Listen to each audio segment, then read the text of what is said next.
seeing that I have rejected him from residing, reigning over Israel.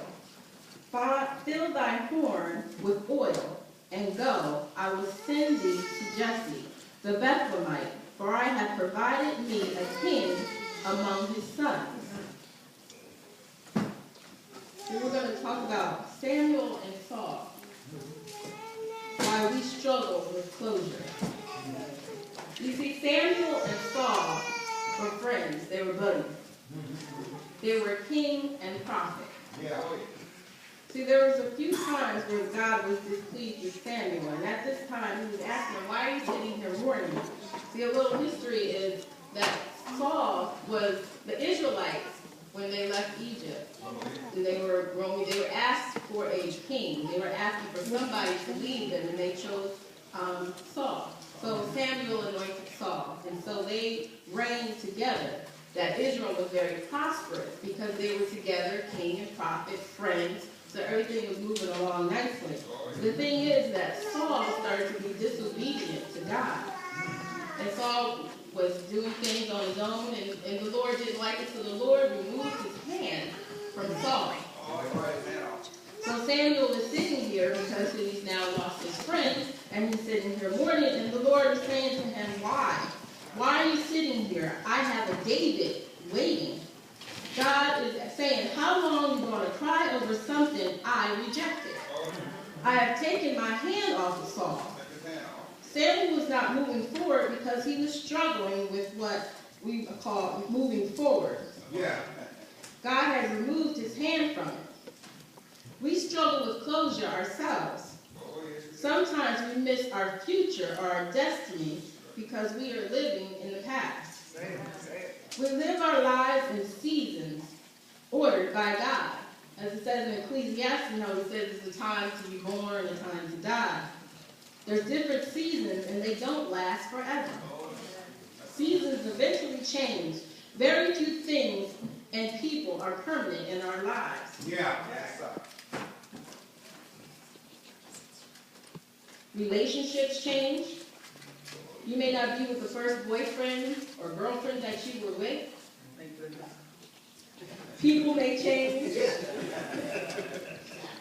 So you may want to change your number in your phone. You may not want that boyfriend or that girlfriend or whatever that crazy person that you ended up with.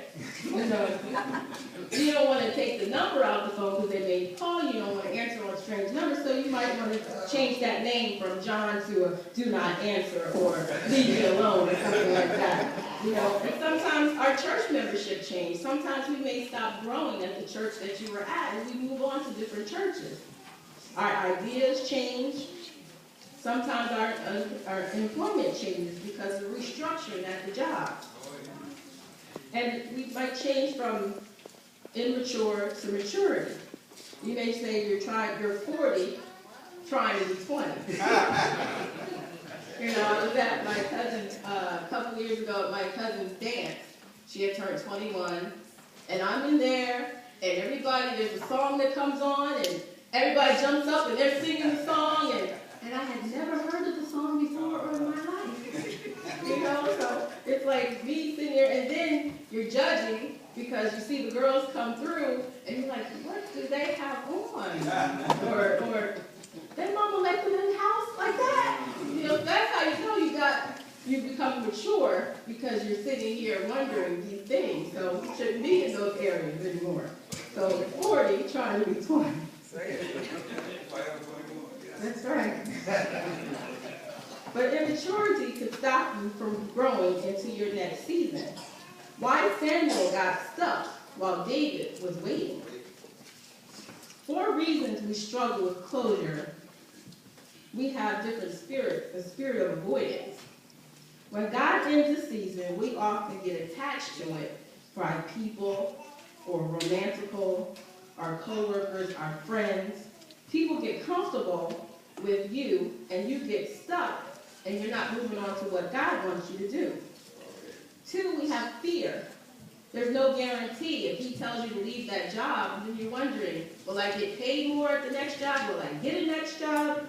You have to just have faith in that. Or will he, if I leave this relationship, will I be alone? Will I get somebody else? 3, we have hurt. Some seasons are forced upon us. God may take that job away from you. He may take that man away from you. Hope.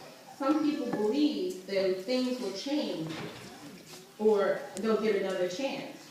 God is not going back to Saul, but Samuel had hope. Now, don't misread signs or things that people or relationships on hope. People may feel sorry, but some can be remorseful, but that doesn't mean that it was ordered by God. Being recommitted doesn't necessarily mean it'll be more productive. And people make promises, and that does not guarantee that they will change in their promises. Sometimes we see nothing wrong with where we are, and we won't change. A good job. Some people may say, girl, you better not leave that job. You got benefits and everything. But they don't know the struggle that it is on that job once you're on that job, which you may be going through. Or you might have a good man from appearances on the outside, but the girl lives in your ear saying, you better not leave that man. That's a good man.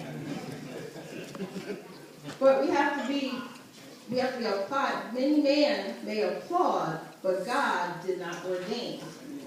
John 15:2 says, no tree goes without pruning. Take the rose as they are. There are many buds on that rose, on that stem. But the gardener will prune the sides of it so that he can grow one good rose on that stem. And there's one rose that will grow with greatness. Like we struggle with things, and life creates struggles for us as well. We could be young, gifted, and called. Some struggles we create, or life creates us. One, we have more ideas than we can sustain, more projects. We need to prune one so that we can blossom with the one.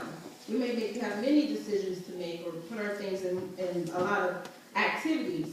We may join 12 boards at the church and be overcommitted, but we're not giving ourselves, we're just all over the place. We might have more stuff than we need, more shoes in our closet, more clothes in our closet than we need. But sometimes the basics will do. More relationships that we can nurture. Everybody's getting a piece of you. Sometimes we have to hone in on that one thing. God will take us through different seasons, and he will prune us. God has a way of ending relationships and jobs so we can grow or move on to our next season. Israel could have went back to Egypt, but God wasn't there. He had moved on. Sometimes we get stuck in the revolving door. We may push on that door, but if we're pushing so hard, we may just go around in a circle. That's all we're doing is just going in a circle. We're not moving on with life. And sometimes things, if we go back, things can God make things 7 times worse or ugly the second time when you went back and he told you to move on. That's like, for me, when I came back from Florida, I took a job. Well, before I went for the interview, and before I could leave and get back to the house, they had called and was asking me to come in and accept the job. And I did that first. But then, me getting greedy, I'm like, I think I can do better. I think I can probably do something different, and get a little more money than what they were offering me. So I didn't accept the job. I went on and looked for other jobs and things, and the Lord had that job for me. But me thinking, not being humble, I can go on and get another job. So I ended up working at different little places, ended up at Blue Cross Blue Shield, and it was a good job on the outside. Everybody said, oh girl, you got good benefits, Blue Cross Blue Shield. But the thing is, it was a struggle working there. I mean, I was like a maintenance person. It wasn't what they told me that I would be doing. I was pushing things and always on my feet and running and just managers with their crazy ideas and thoughts and things. But the Lord blessed me because I had a cousin working at the job that I had interviewed for. And she called me and she said, Mary Beth wants to know, what are you doing? Are you working? Or, I said, tell her I'm hooking, tell her I'm hooking. So I went back How many people can go back to a job that you turned down